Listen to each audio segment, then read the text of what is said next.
Hello, my name is David Bryan, and this is Curiosity Invited, a podcast inspired by endless curiosity.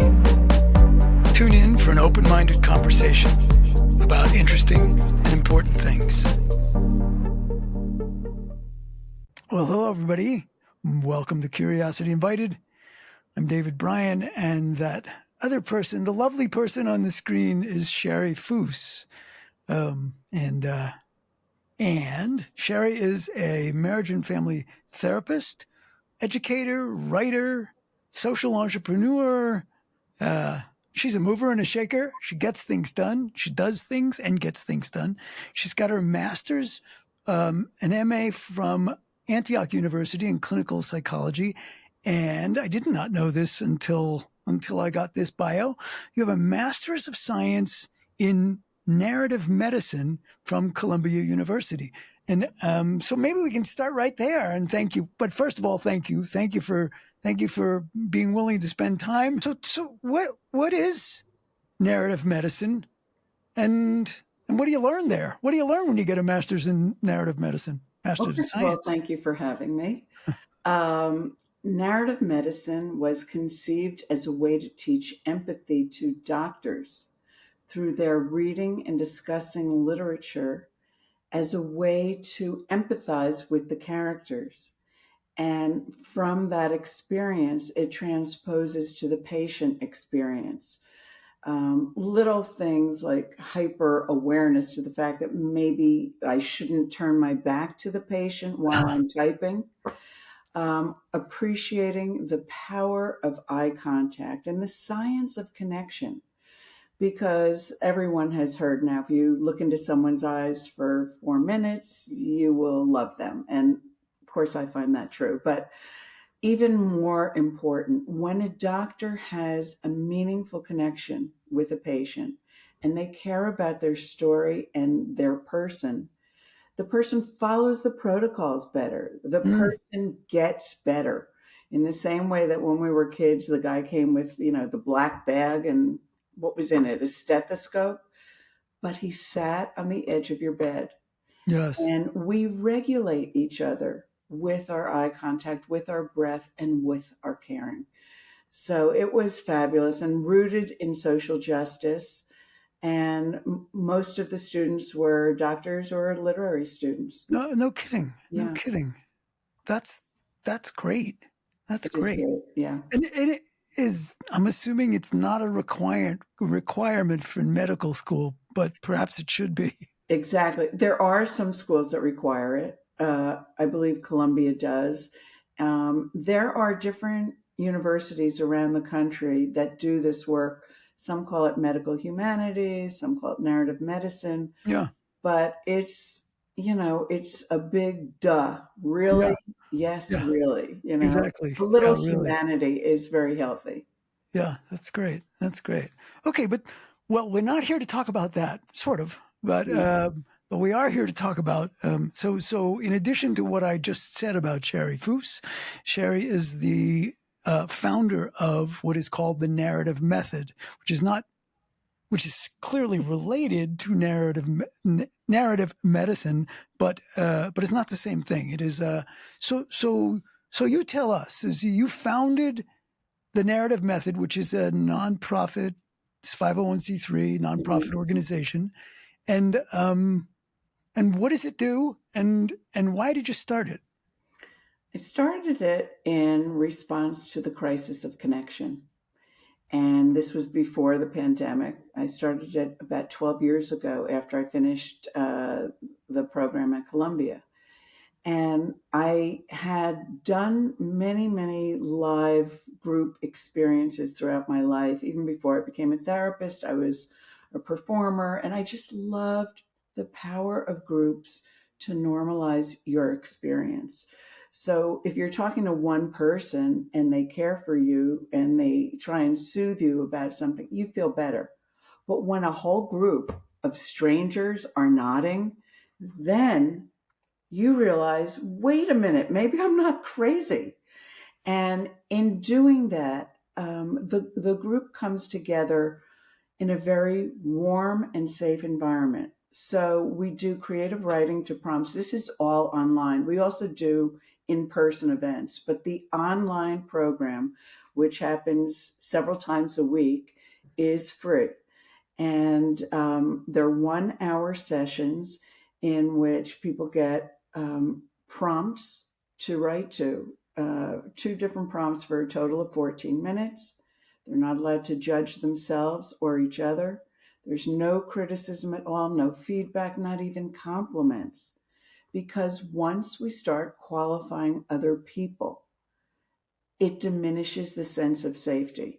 And besides, you're writing for a short time. It's more like playing in a sandbox or doing a doodle. The idea is if you put aside your critical self, which is very important in most things that we do, but really not helpful when you're jamming creatively.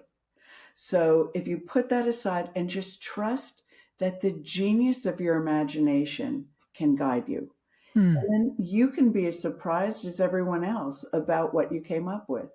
So go ahead. No, no, no. Go ahead. Go ahead. Finish that thought. So we go into breakouts, people share their stories. There's another breakout called the Mosaic when everyone reads one line from what they've written. And then that story appears on our community Facebook page. And there are just really safe and deep connections that are made. People come from all over the country and beyond, every background, every age. It does Hmm. skew more women than men. But other than that, just seeing the diversity of people and realizing, first of all, wow, I have the capacity to make somebody feel good about themselves just by being willing to witness them. That is a loving act. And Hmm. by the same token, when they give me that attention, I feel seen and heard. Hmm. And without the criticism, I can think myself about how I feel about what I've written. So it's really impactful. People are very grateful for the experience and often feel that it's transformative to their critical self. Okay, so now I have a bunch of questions, which is great. Um, was there a was there an event or a moment or an insight? So you were a therapist. You've got a And I master's in still am. clinical, right? And Yeah. you still are. Mhm. And um, so you had a practice of some size, yeah. Mhm. And what what what made you think? What was the question to which this was the answer? What brought this about? I mean, you were going along as a therapist, and you still are. Yes. Um, and then this was there an Yes. event that Yes. okay, here's what we're going to try. Okay. So my family and my cousin's family were on vacation one winter. And we were saying goodbye at the airport. We had been to Costa Rica, so it was nice and warm. And they're lugging their, New York snow clothes, and we're wearing sleeveless. And my husband blurted out, "We should move to New York." And without hesitation, I said yes. And our kids said yes. And later he said, "I didn't really mean it, but it was too late." In 2 months, our entire house was on a truck, and we were wound up being in New York for our kids' last 3 years of high school. So during that time, I took the exam in New York. I opened a practice there, but I had time. So I was just looking at NYU and Columbia. I came across this program and I was just drawn to it. Hmm. And so it was just so enhancing to the things I was already passionate about. And of course, it was not designed to do what I'm doing per se, but it just dovetailed beautifully with what I'm passionate about. So I started doing it with companies. I would get together individuals, friends, strangers, and it would be 3 or 4 hours in person, and it would be an experience that involved One on one or group? groups, always Group, groups. always groups, So right? live, it involved talking about big ideas, looking at videos for inspirations, videos based in science or other relevant material. There was always a writing segment, relational exercises, and sensory exercises. And so it was just really a full bodied experience. And typically, after an hour, people would love it, but after 2 or 3 hours, they would love each other. Yeah. And so I kept doing it. I didn't know how to promote it. When I talked about empathy to people at that time, it wasn't really on the table so much. So it took me a long time to figure out how to promote it. And then when the pandemic hit, for the heck of it, I just Yes. tried to go on Zoom, and it was like amazing because look at us, we are having eye contact. And when you are in a Zoom that is engaging, I'm not talking about like being at work for eight Right. hours and Sure. it's Right. killing you. Right. But when it's engaging, it's very rare that somebody strays to go on their phone or do other things. So, arguably, you may have even more exquisite attention in this format than you might in person. And people are at home, they're comfortable, their shoes are off, what have you. And it's a beautiful thing. And um, so, would you say that it's affected how you do therapy, or would you say that your therapeutic background informs what you do in the narrative method? And Great question. I would start, first of all, I would say it would be more my approach influenced this. But even before that, and when I was a kid, because I grew up in a wealthy town and we were poor and, and we lived near Newark, and I just so, related to people, African Americans and other poor people whose struggles were based on hideous oppression. And so when I first read Marshall McLuhan, it was like, this is what I've been thinking about my whole life. So I call that the cult of culture, the constant onslaught of noise and advertising and telling us what to think and what to buy, et cetera, et cetera. Everybody knows it all too well. Everybody knows what the problems are. But in my opinion, the social media, the cult of culture, advertising, all of that is as much our parent as our biological parents, especially today. yeah, So that's what shapes us. You can have the best parents or the worst parents, and you will get some positive benefits and some negative. But by the time you're in elementary school, you start to see where you stand and the ways in which you're not good enough. right. And that sticks.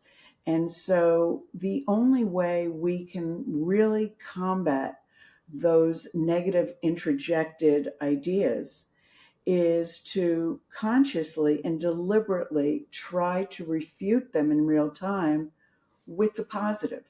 So that's why affirmations work, because the more a negative thought tracks in your brain, the more that groove gets deeper and it just automatically goes there.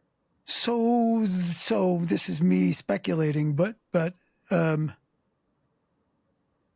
so the prompts, I take it, are, it's not simply writing prompts. They're prompts that are pointed at, well, you tell me, Okay. right? I mean, Okay. No, you guess can you, everything I'm about to say. yeah, can can you give me examples of some prompts, or will you have to kill me because now you've given me secret information? Well, I'll have to kill you and your audience. Well, the narrative method is based on 12 core concepts. The cult of culture is the problem. The concepts are philosophies and tools intended to help you cope.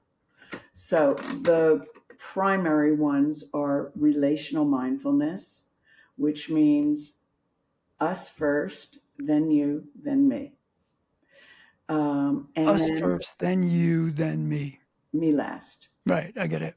And then the other really important one is who you really are. Who you are under this overlay. that has been projected onto you and into you for your whole life. And so when people show up for our writing salons, it's so common for people to say, I've always wanted to write, or I did write and then I stopped writing, and blaming themselves for procrastination without any regard to the fact that, first of all, somewhere you were mocked or humiliated or told, you're not going to make a living doing this, or shut up, stop singing, or whatever those things are. But also, there's a thing called making a living that can get in the way. Yeah. Unlike Cuba, we don't get paid because we say we're an artist. So people blame themselves so often for not being able to make a living doing these creative things, and then they feel it's not legitimate. So do people who show up, well, I don't know about it anymore, but in the beginning, did people who show up for the narrative method, for a session of the narrative method, um, did they show up because they wanted to take a writing workshop of some sort? Did they show up because it sounded, and I don't know how you promoted it originally, but it sounded like it would be, for lack of a better term, therapeutic?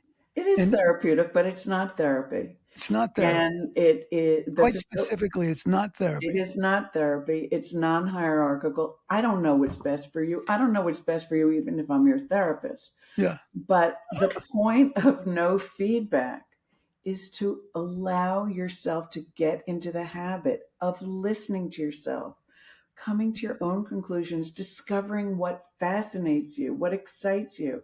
So I always tell people to observe themselves, and rather than having contempt for yourself or things that you struggle with, have compassion.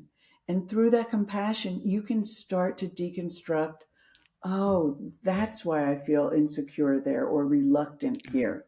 So did the, well, so my question, so was there a pattern? Did most of the people who were showing up show up? Did you think that they were showing up because these are frustrated or fallen away writers, artists, et cetera, et cetera? They weren't looking for anything, but they were working on their crafts or trying to rediscover their craft, or discover it for the first time. All of that plus A a community.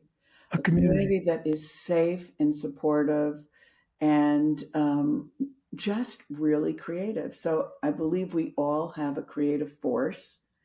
And if we are not using it, we don't feel good. We don't thrive.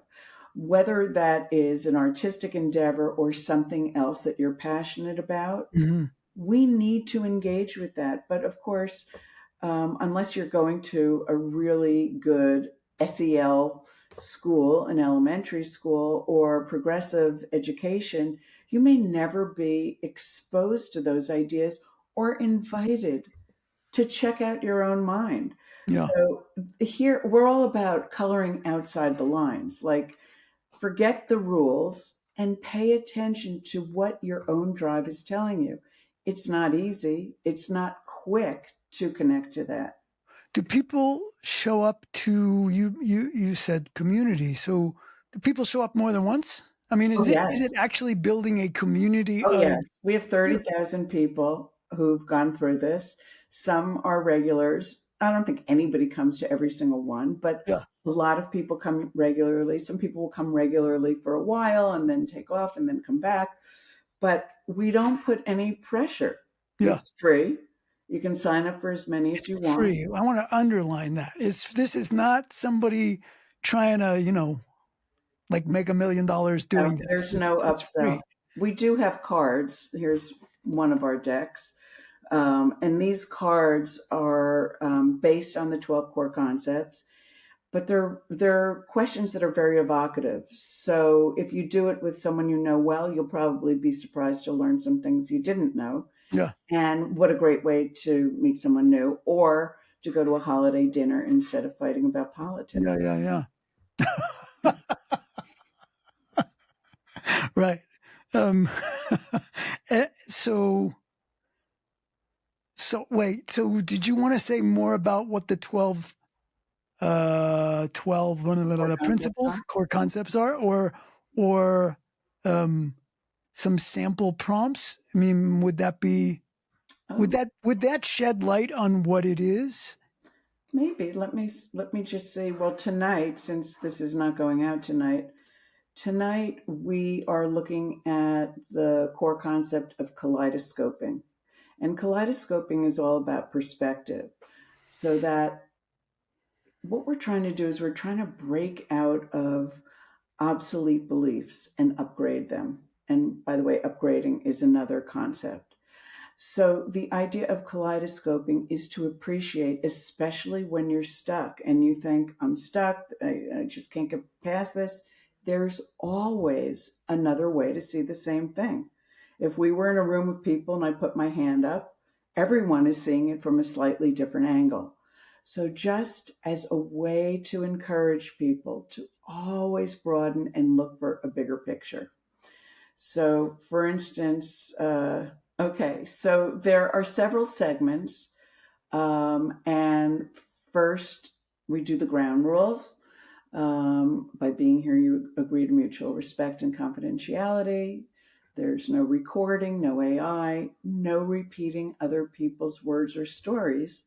Your story is your own to decide if and when to share. And importantly, it's imperative to leave your camera on whenever you're in the large group or a breakout. You can do whatever you want while you're writing, but I would never feel comfortable asking people to share when you can't see who's there. Yeah, yeah. So, and I also think that that's such an awful flaw that has really harmed uh, the working the working condition of Zoom and turning people off to it.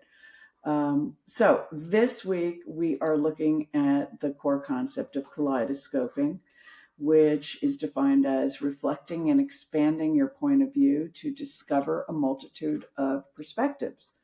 You can go much more deeply into that, and sometimes people will respond. So tonight's picture was sent in by a participant, and there are a pair of women's feet at the top of a spiral staircase. And the first prompt is, what was suddenly apparent? So it's based on the core concept of kaleidoscoping, and people now write for 7 minutes in any style. They also see a photo, right? But the photo comes down, the prompt will go into the chat so you can refer to it. And you write in any voice, any style. There is absolutely no limit to, you can write a laundry list. Who cares? And if you don't like the prompt, who cares? Maybe it's a bad prompt. Don't assume it's you. So just freedom, freedom, freedom. After those 7 minutes, you get a second prompt to weave in and complete the story. And this night, tonight, it will be, how would she switch gears? So use that, weave it in, finish the story, and then people go into breakouts for 12 minutes. They only read 1 minute maximum, and everyone else, Each person reads. yes, and everyone, because we don't allow observers. That's not safe. So when you're listening, you are a witness, no comments. You don't have to think of a clever thing to say. You don't have to be nice. You just have to be real. And to experience the beauty of your presence in helping somebody else feel seen and heard. And then when it's your turn, then you have that experience. So after everyone reads, and it's usually about 4 people in a breakout, they have another 8 minutes just to talk. Let the conversation go wherever it will. But not about the writing. Not about no, no, nothing about the writing. And then they just have a conversation. They come back, and then we do the mosaic, which I mentioned earlier, where everyone reads one line in Online, rapid yeah. fire. And then typically after that, people start raising their hand with questions or comments about how their experience was. You know, they may share something extremely vulnerable, and everyone is just lovingly respectful. And it's kind of amazing that we just attract people who are just willing to be their most beautiful self for an hour. It's for an hour. So the whole thing is it's an Yes, hour. it's an hour. You mentioned several times creating a safe space or it being a safe space. So that's you can say that, and in my experience in the world, some people are.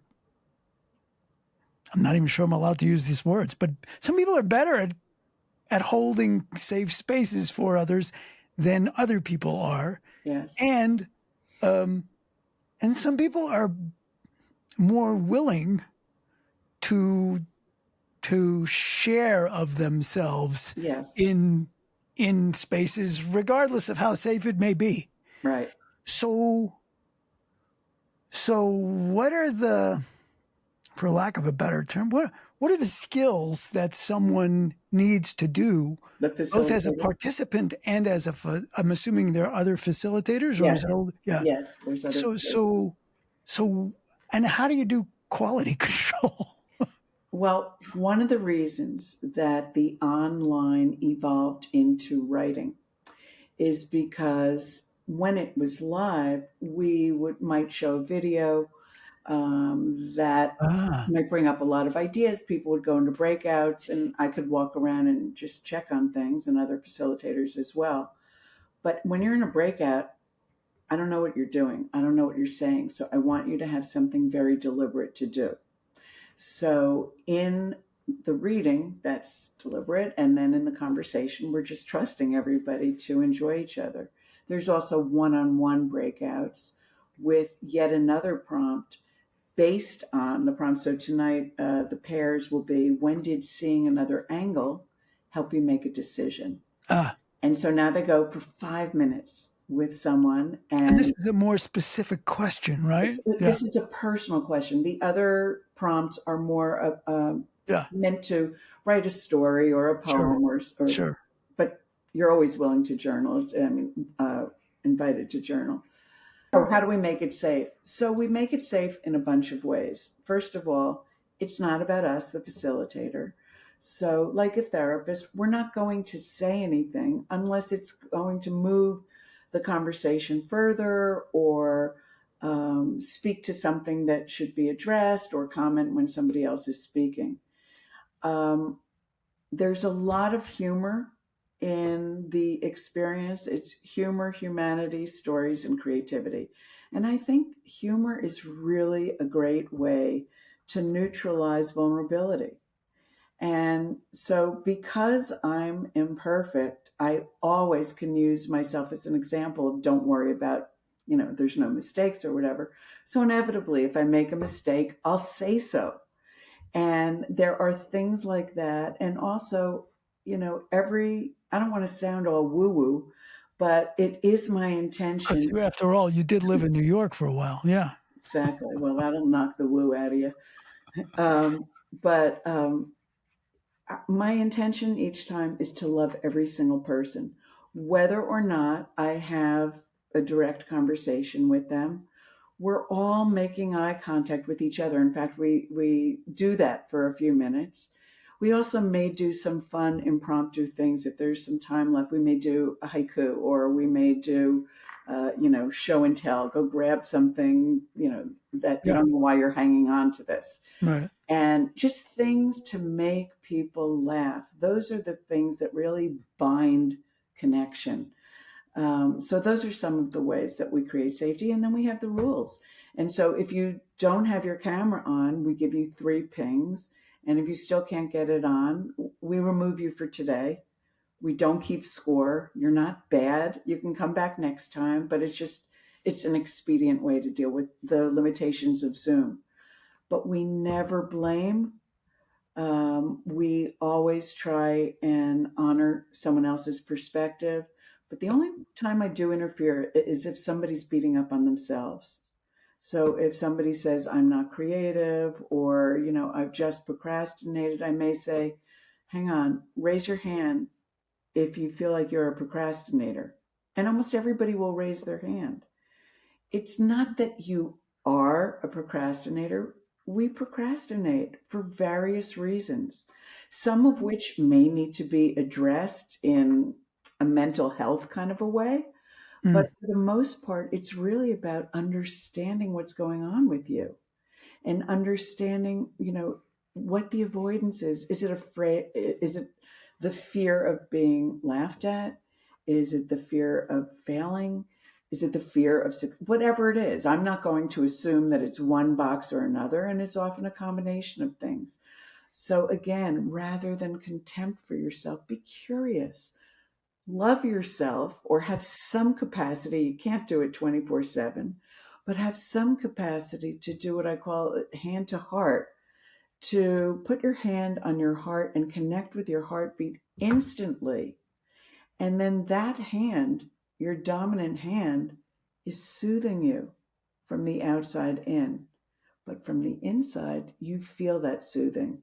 And mm, you start to realize that you have a relationship with yourself through your creativity.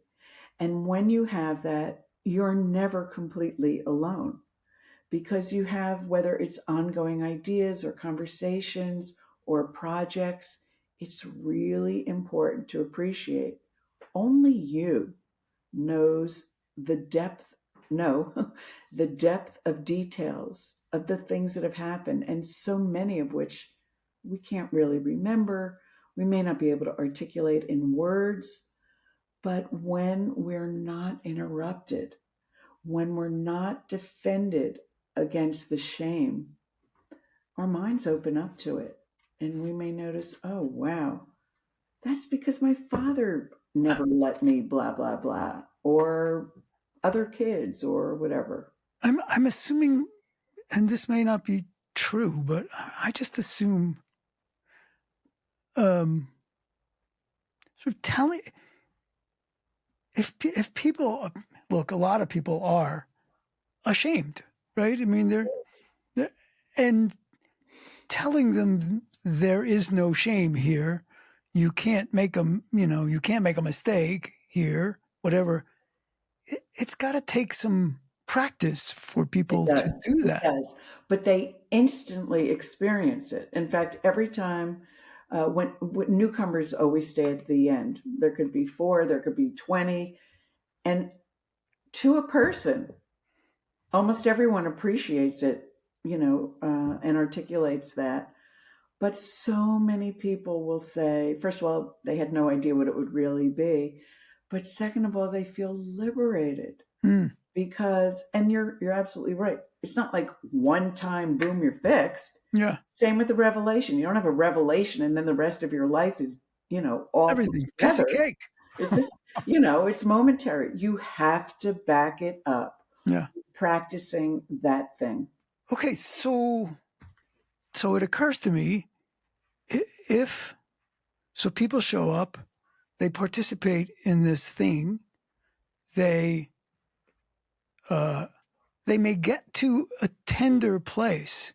They may get to they may get to an awareness of a painful place. Hmm. That then they go away. So what is the or is there a container or a way of following up? Or is that just not part of it? You Well, know, they are invited to share anything at all. And in fact, if people are sharing, I won't do the pair exercise or something because to me, that's the most important part. So even if they don't share and they're having feelings like that, inevitably someone else may be sharing the same thing or something else that's telling them it's it's okay. I think it seems okay to have these difficult feelings, and it's not always difficult or vulnerable feelings that come up. It could yeah, be humor or just utter joy, or right. oh my God, there were two women from Canada that happened to be in the same breakout and discovered they lived in the same town. So it could be all kinds of things. But Yeah, the point is to realize that we humans, unlike what we are told, that we don't get along It doesn't take much to connect us, Right. especially if we approach it with a loving, respectful attitude. Have you had instances where whatever happened in a session, whether it was one of the earlier, do you still do the live sessions? I do, yeah. You do. So whether it was in a live session or whether it's in a live session or an online session, I guess they're live, but they're differently live. Um, uh, where you felt, where your therapist self felt like, geez, this person's going to need more support, and and somehow, is there a mechanism through which that can happen? No, No. I don't have that. And but what I will do is I will try and address whatever they bring up Yeah. and try and normalize it, which is to say, not everybody has the same pain and the same issues. But I think of emotions like a piano. There's all these keys. We basically all have all of them. And most people don't use the really high or really low ones all the time. But because we all have all of them, we have the capacity to understand people who are talking about experiences we've never had or maybe could not earlier have fathomed. Mm-hmm. And that's what empathy is, it's imagining what it's like to be this other person. And so I don't believe that I've ever heard back that people were left in some vulnerable position that Yeah. made them feel terrible. It's not impossible, of course, Yeah. but Sure. I don't know about that. And have you gotten any sort of pushback from a therapeutic community, or that somehow, you know, there's a, and I don't know, maybe it's a question about how you promote it, but that somehow you're doing something that is therapy, but not in a container that is sufficiently, whatever the word would be, protective, or I don't know what the I word don't is. I don't think that the therapeutic community at large has any real awareness of it, Yeah. number one. But Yeah. secondly, it's more about using your creativity Yeah. to connect deeply to yourself and to discover things the way Yeah. you do when you're journaling. Got it. So Yeah. I don't think they would object. And all of these ideas, I feel, are rooted in both science and therapeutic values. Yeah. Like modernist therapeutic values, Sure. like narrative therapy, Yeah. which is really about reframing your story. Well, we do that all the time in Right. upgrading. So if somebody Right. says, I'm not very talented, I would challenge that and ask them, why would you say that, Yeah. and what is truer? So I don't think it's stepping on the toes of their process, but what I think it is doing is showing them that you're not broken. Right. We suffer. We suffer as humans. We suffer in this terrible culture. We suffer in relationships, but it's not because we're inherently bad or inherently ungifted or any of that, but just to always be able to emphasize this is the human experience in the technological age, and it's hard. Yeah. And we Yeah. can't expect ourselves to be unscathed. So here's a place where you can address that scathing assumption and correct it, because who you are underneath that is truer than any of the overlay. Mm. So at the very beginning, you made reference to, figuring out how to promote it. So how does the narrative method get promoted? So How do people learn about it? How do people find out about it? you can find out on Facebook, on what's the other one? Well, they can Okay. find out on this Yeah, they podcast, couldn't but find out yeah. here. I was going to say Instacart, but I don't think you can get that in your grocery store. But how cool would that be? Yeah. Right. Put it in your shopping cart. Um, is it Instagram? I'm trying to say. Instagram, yeah. Yeah. See, I I don't. I am Do not you not have an social. Instagram presence? Yes, we do, You and we do? have a TikTok presence, but I don't follow these things. It's only because it has never interested me. Yeah. And part of me thinks I should do it more. And then another part of me thinks it's better if I am separate from that. Are there things that are happening that you want to promote? I mean, is is the narrative method at a point where it's trying to make a bigger footprint? Absolutely. We just hired a new executive director. I've been training new facilitators. And my dream is imagine if 24/7 there was a salon every hour emanating from someplace in the world with instant translation. Yeah. Now you're talking vulnerably with somebody who you would never have had a chance to meet, Yeah. much less go deep with.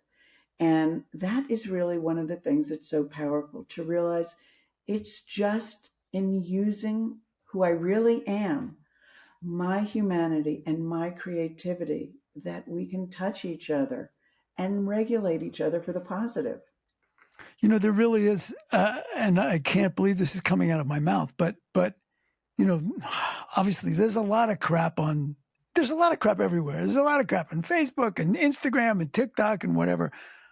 Uh, but it can be an incredibly effective way of of being putting it out there so that more people see it. And Exactly. so, do you have a social media person that does that for you? Yes, I do. God, that's good. That's And great. the other thing is, I don't know if I would trust it if I saw it was free. You figure it's an upsell or it's not very good. But because it's free, poor people can come. Yes. And when you have a combination of people who are less exposed, less resourced, sitting and being respected by people who are professional published writers, Sure. Right. and everyone loves the diversity. That's what makes it feel like a true conversation. Right. So, You're yeah, definitely preaching to the choir here for sure. For sure. I mean, I don't want to talk to a bunch of people that just look like me. Yeah. And that's why we don't charge. Now we really need to start raising money. We have gotten some grants, but not enough. And Right. so I am going to be offering some courses that are for pay. Right. But this will never come at a cost because I want people to feel Absolutely. welcome, invited, equal, and lovable. Yeah. Well, Shari Foos, what a wonderful thing you're doing. I really do. I love that it's open to everyone. Yeah. I really think that's wonderful. And so I hope people who see this and I will make sure that the website and whatever else you want me to put up there as a way of getting in touch with is there. Well, And if you go to thenarrativemethod.org, you can read about the narrative method. You can yeah, sign up for as many salons as you want. Just know that each one has its own link. And that's it. You yeah, just it's sign up wonderful. and go, show up, and have a blast. Well, cool. Well, thank you so Thank much. you so much, David.